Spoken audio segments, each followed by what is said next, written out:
Dr. Paul Hornbyjem, it's great to have you here in person in Slovenia. You told us that you work with indigenous people in Canada.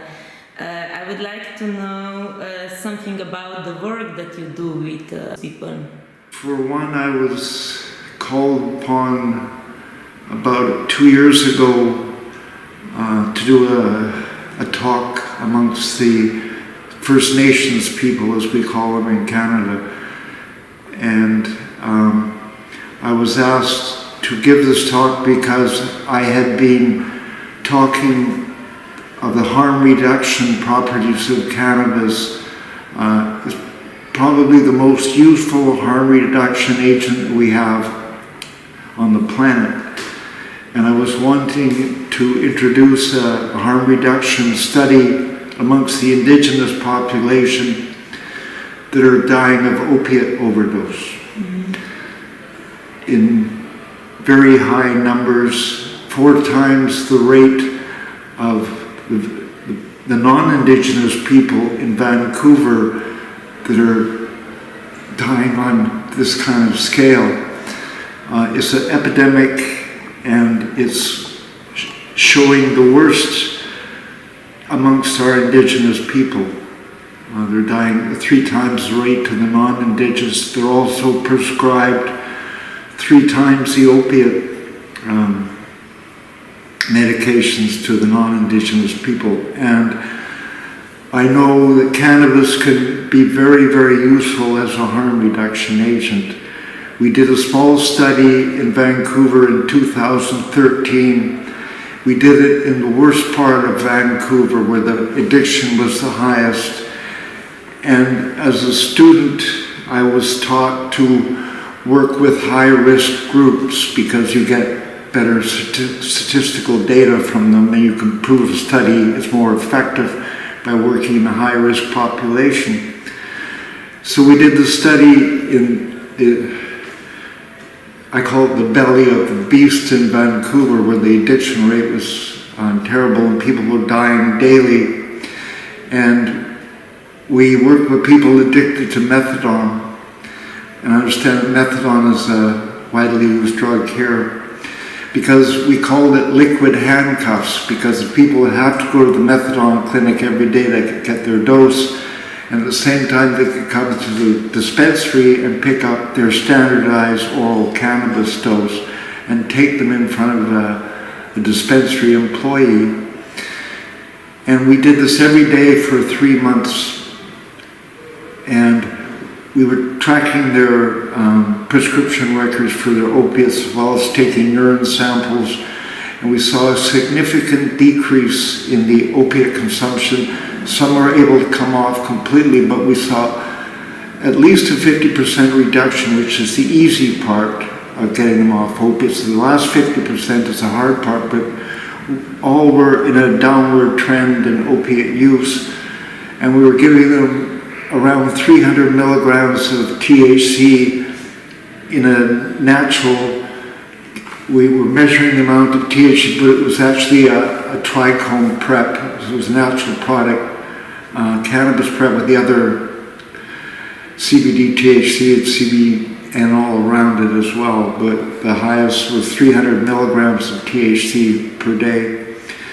But what we didn't do, and what we can do today, is at the end of the 3 months, they continue to be members of the dispensary, but now in Canada we can put them to work with the 4,000 available jobs I just looked at just a few days before I left that are available within the cannabis industry.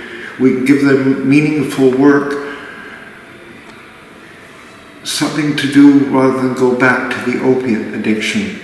And they can be growers, extractors, they can even work in laboratories, they can work over the counter in sales, but they can continue on and have some meaning to their life beyond opiate addiction. And this is my goal and my purpose right now. Were they growing cannabis traditionally, and for what purposes? They have been growing it before the white man came. The first explorers to Canada came in sailing ships. up the St. Lawrence River next to the indigenous people that I'm currently working with. And there are notes from the early explorers wrote in their books of the hemp growing along the shoreline.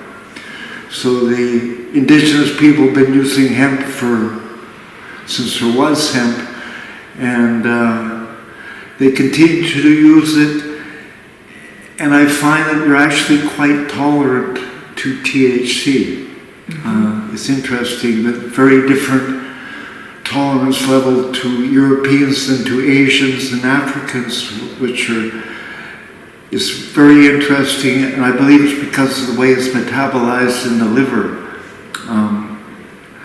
There's a reason for that I won't go into right now, but they have been using cannabis medicinally for many, many years. Right now it's legal to sell cannabis as a recreational product in Canada, and they're doing it from their land, and people are coming from major cities to buy cannabis because it's not being available in the cities, even though it's legal.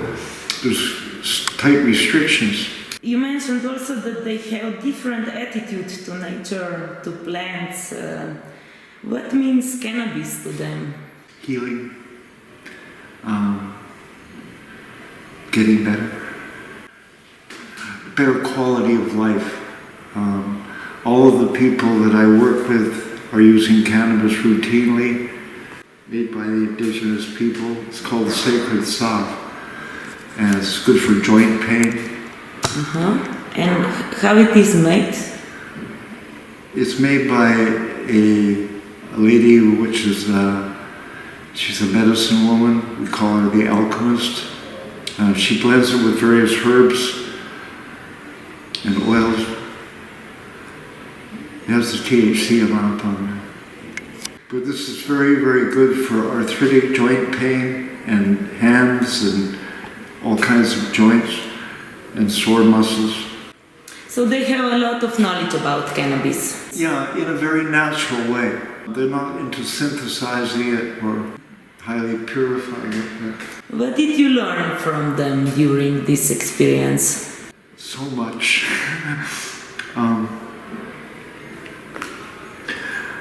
I've learned a lot about the stars and the gravitational pull of planets and the sun and its importance. And I call him the full spectrum medicine man. His name is Terry. He'll probably see this video.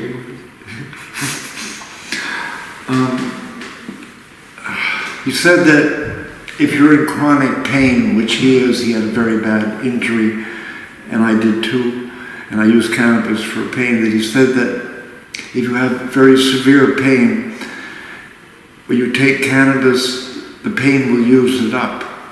And if you take too much, it won't be needed, but you take as much as you need for the pain, and the pain will use it up. And I know what he means, but there's no scientific explanation for this, but I know what he means. And he said that if you have pain, move it around in your body. If you have pain in your wrist, move it around, and it won't be so severe. He taught me to belly breathe.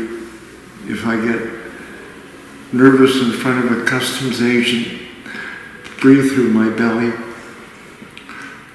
Right now, always puff up, we breathe through our chest, but breathe through the belly.